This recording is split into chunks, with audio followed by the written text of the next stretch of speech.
Mais les Allemands menacent les Anglais en Égypte. Rommel, qu'Hitler vient de faire maréchal pour ses victoires dans le désert. Son armée blindée, l'Afrika Korps, avance dangereusement vers le canal de Suez. Ils ont atteint El Alamein. L'Empire britannique est menacé.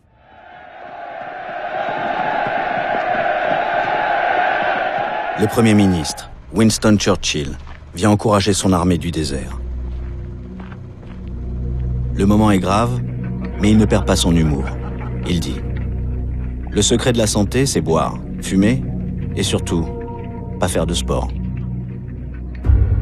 Et pourtant, il se remet à peine de son premier infarctus.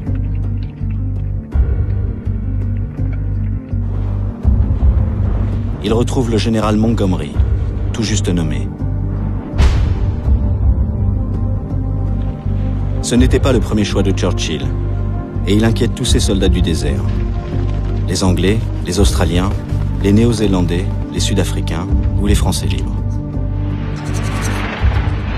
Parce que Montgomery, fils de pasteur, leur impose dès son arrivée une nouvelle discipline et une règle de vie rigide. L'un de ses officiers, le capitaine Belchem, se rappelle: ce qui nous a frappé, c'est qu'il était petit et maigre. Il n'était pas bronzé comme nous autres. Il nous a dit quelques mots de circonstance. Nous allons nous battre à El Alamein et nous en sortirons, vivants ou morts. Et il a affiché dans sa tente un portrait de Rommel. Montgomery est le contraire de Rommel. Il est prudent. Il attend d'avoir la supériorité en hommes et en matériel, comme les nouveaux chars américains Sherman, puissants et rapides. Encore faut-il leur ouvrir des passages dans les champs de mines.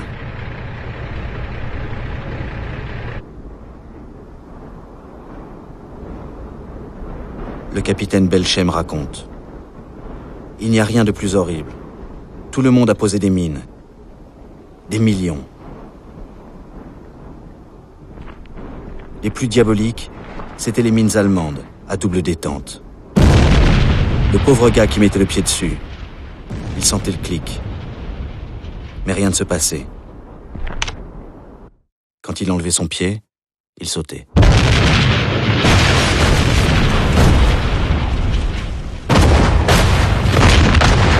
Montgomery déclenche son offensive dans le style de la Première Guerre mondiale.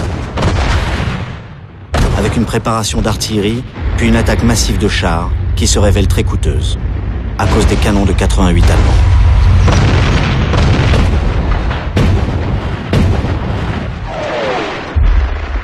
Les soldats de Rommel contre-attaquent sans arrêt.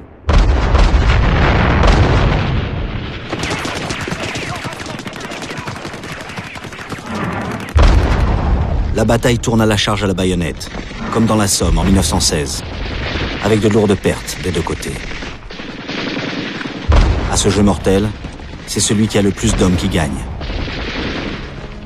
Rommel écrit: nous sommes tout simplement écrasés par le poids de l'ennemi.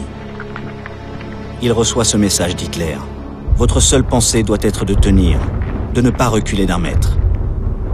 Rommel écrit dans ses carnets secrets: pourtant je cherche un moyen de tirer de là nos troupes. Nous allons vers les jours les plus difficiles qu'un homme puisse traverser. Et il ajoute: les morts sont heureux. Pour eux, tout est fini.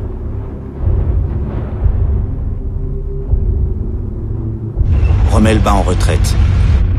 Il sauve ses hommes en volant l'essence de ses alliés italiens, qui se retrouvent prisonniers alors qu'ils se sont battus avec courage.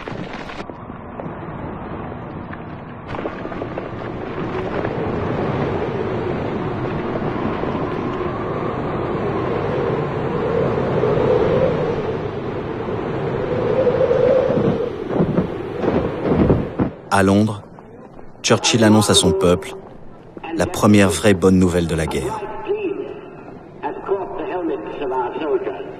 Ah, this is not the end.